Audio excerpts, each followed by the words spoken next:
তো তোমাদের প্রত্যেককে ওয়েলকাম আমাদের এই ছোট্ট পরিবারে। তোমরা যারা দীর্ঘদিন ধরে আশাকর্মী রিক্রুটমেন্টের জন্য অপেক্ষায় আছো, তোমাদের কিন্তু বিভিন্ন ব্লকে কিন্তু আশাকর্মী রিক্রুটমেন্ট শুরু হয়ে গিয়েছে। তোমরা কিন্তু অবশ্যই আজকে ভিডিওটা দেখবে, তোমাদের ব্লকেও কিন্তু শুরু হয়ে গেছে, ঠিক আছে। তো ভিডিওটাতে আমরা আলোচনা করব তোমাদের কোয়ালিফিকেশন কি রয়েছে, কোথায় আবেদন প্রক্রিয়া তোমাদের করার পরে সেটা জমা করতে হবে ফর্মটা, তোমাদের এজ লিমিট কি রয়েছে, কি কি ডকুমেন্টস লাগবে না লাগবে, অ্যাপ্লিকেশন ফর্মটা কোথায় পাবে, সমস্ত কিছুই কিন্তু জানিয়ে দেবো।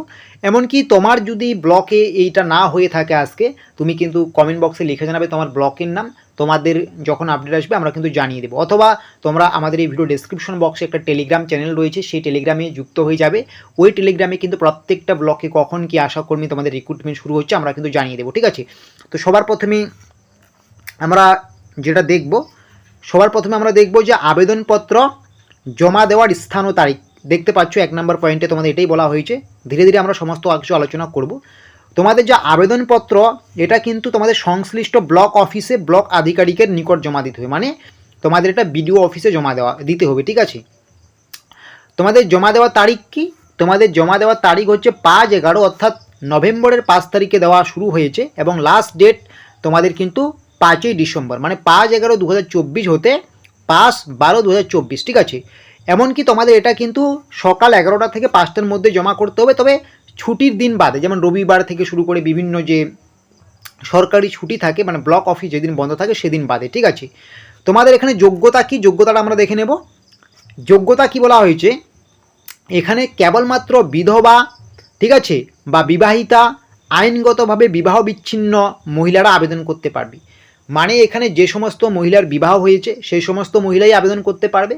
এবং অনেক সময় দেখা যায় কিছু মহিলার বিবাহ হয়ে যাওয়ার পরে সে বিবাহ বিচ্ছিন্ন হয়ে যায়, বা অনেকের স্বামী মারা যায়, বিধবা হয়ে থাকেন। তো সেই সমস্ত মহিলারাই কিন্তু এই আশাকর্মীতে নিয়োগ হবে, বা তাদের কিন্তু আবেদন করতে পারবে, ঠিক আছে। বাকিরা কিন্তু আবেদন করতে পারবে না, ঠিক আছে। তোমাদের কোয়ালিফিকেশন কি সেটাও আমি বলছি।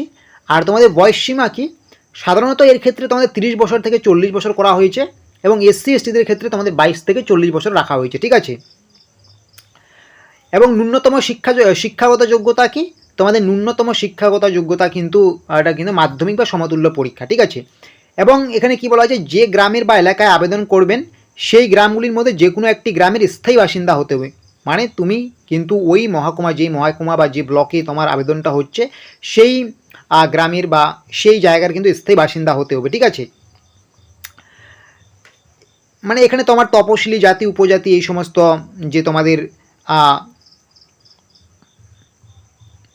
মানে কাস্ট সার্টিফিকেট রয়েছে তোমার, সেটার কথা বলা হয়েছে, ঠিক আছে। এতগুলো তোমার খুব একটা বেশি পড়ার প্রয়োজন নেই। তোমরা কিন্তু SC ST কাস্ট সার্টিফিকেট দেখালে তোমরা কিন্তু অনেকটাই ছাড় পাবে বয়সে, ঠিক আছে। তারপরে তোমাদের এখানে বলা হয়েছে আবেদনপত্র কোথায় জমা দিতে হবে, ঠিক আছে। এটাই একটু দেখব যে তোমাদের কিন্তু আবেদনপত্র যেটা জমা দিতে হবে সেটা তোমাদের কি কি লাগবে না লাগবে সেটাই বলা হয়েছে, ঠিক আছে। আবেদনপত্রের সঙ্গে নিম্নলিখিত কোন নথিগুলো অবশ্যই জমা দিতে হবে। দেখতে পাচ্ছ তোমাদের যে বিবাহ ও আইনগত বিবাহ বিচ্ছিন্নতার প্রমাণস্বরূপ প্রথম ক্ষেত্রে বিবাহ নিবন্ধীকরণ শংসাপত্র, স্বামীর নাম বহনকারী নিজস্ব কোনো সরকারি দস্তাবেজ, উদাহরণ যেমন যারা আবেদন করবেন তাদের স্বামীর ভোটার সচিব পরিচয়পত্র, রেশন কার্ড, প্যান কার্ড, আধার কার্ড ইত্যাদি ইত্যাদি, ঠিক আছে। মানে বিবাহিত মহিলা তো অবশ্যই হতে হবে, তার স্বামীর কিন্তু এই সমস্ত ডকুমেন্টস লাগবে। এবং যিনি আবেদন করবেন তার শিক্ষাগত যোগ্যতার প্রমাণ হিসেবে মাধ্যমিকের অ্যাডমিট, সমতুল্য মার্কশিট এবং বয়সের প্রমাণপত্র, যেমন অ্যাডমিট কার্ড, মাধ্যমিকের এটা হবে, স্থায়ী বাসিন্দার ঠিকানা প্রমাণপত্র, ভোটার কার্ড, রেশন কার্ড ইত্যাদি ইত্যাদি, এবং জাতিগত সংশয়পত্র, সেটা কিন্তু অবশ্যই SC ST যে কাস্ট সার্টিফিকেটগুলো থাকে, ঠিক আছে। তারপরে আরও অনেক কিছু আছে, এগুলো খুব একটা প্রয়োজন নেই, ঠিক আছে। তবে যদি অসম্পূর্ণ বা অনুপযুক্ত নথি থাকে তাহলে কিন্তু আবেদনপত্র বাতিল হয়ে যাবে, ঠিক আছে। তো তোমাদের আবেদনের শেষ তারিখ কি, তোমাদের আবেদনের শেষ তারিখ 5/12/2024, ঠিক আছে। তোমরা আবেদনপত্রটা ফর্মটা কোথা থেকে ডাউনলোড করবে, এখানে কি বলা হয়েছে দেখতে পাচ্ছ। আবেদনপত্র তোমাদের ডাউনলোড করা যাবে www.jhargram.government.in অথবা www.wbhealth.government.in, ঠিক আছে। এমনকি তোমরা যে ফুল পিডিএফটা নিজে পড়তে চাও, তোমরা কিন্তু আমাদের ভিডিও ডেসক্রিপশন বক্সে যে টেলিগ্রাম চ্যানেলটা রয়েছে সেখানে যাবে, সেখানে কিন্তু ফুল পিডিএফ আমরা আপলোড করে দিয়েছি, ঠিক আছে। তো তোমরা তাহলে সমস্ত কিছুই বুঝলে।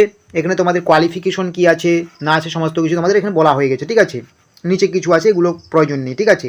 তো এটা কারা তোমরা কোথাকার বাসিন্দারা আবেদন করতে পারবে, এখানে তোমাদের কি বলা হয়েছে দেখতে পাচ্ছ, এখানে তোমাদের যেটা বলা হয়েছে দেখতে পাচ্ছ উপরে পশ্চিমবঙ্গ সরকার, আর উপরে অনেক কিছু লেখা আছে, তোমাদের কিন্তু এটা নিয়োগ হচ্ছে কিন্তু দেখতে পাচ্ছ ঝাড়গ্রাম মহকুমা, ঠিক আছে। তোমরা যারা ঝাড়গ্রাম মহকুমায় আছো তোমরা কিন্তু এখানে আবেদনটা করতে পারবে। এখানে তোমাদের কিন্তু কি বলা হয়েছে দেখতে পাচ্ছ, এই যে তোমাদের কিন্তু ঝাড়গ্রাম মহকুমার যে 4টি ব্লক রয়েছে সেই 4টি ব্লকের প্রতিটি জায়গায় কিন্তু তোমাদের এই রিক্রুটমেন্টটা হবে, ঠিক আছে। আর এখানে তোমাদের আবেদনপত্র জমা দেওয়ার যে একটা প্রসেস রয়েছে সেটা কীভাবে আমি তোমাদের দেখিয়ে দিচ্ছি, ঠিক আছে। এই যে তোমরা যে উপযুক্ত যে তথ্যগুলো বা ডকুমেন্টসগুলো দিয়ে সেটা কি করে তোমরা আবেদনপত্র জমা করবে সংশ্লিষ্ট ব্লক অফিসে, তার জন্য তোমাদের কিন্তু একটা খামের মধ্যে মানে এইখানে দেখতে পাচ্ছ যে 5 টাকার ডাক টিকিট লাগানো নিজ ঠিকানা লেখা একটি বড় অফিস খাম সহ, ঠিক আছে। মানে তোমাকে কিন্তু একটা খামের মধ্যে সমস্ত কিছু ঢুকে দিতে হবে তোমার ডকুমেন্টসগুলো, সাথে তোমার 5 টাকার ডাক টিকিট লাগানো একটা কিন্তু থাকতে হবে, ঠিক আছে। এরকমই ব্যাপারটা তোমরা প্রত্যেকে সেটা জানো, ঠিক আছে। এগুলো করে তোমার নির্দিষ্ট ব্লক অফিসে কিন্তু জমা করতে হবে। এটা কিন্তু তোমাদের কোথায় রিক্রুটমেন্টটা হচ্ছে ঝাড়গ্রাম মহকুমায়, ঠিক আছে। তোমাদের অন্যান্য মহকুমায় কবে আবেদন শুরু হচ্ছে না হচ্ছে সেটা জানার জন্য তোমরা কিন্তু ভিডিও ডেসক্রিপশন বক্সে যে আমাদের টেলিগ্রাম চ্যানেলটি রয়েছে সেখানে যুক্ত হয়ে যাবে সমস্ত রকম আপডেটগুলো পাওয়ার জন্য, ঠিক আছে। তো যদি ভালো লাগে অবশ্যই কিন্তু সাবস্ক্রাইব করে অল নোটিফিকেশনটা অন করে রাখবে এইরকম আপডেটগুলো এবং জবের আপডেটগুলো সবার আগে পাওয়ার জন্য।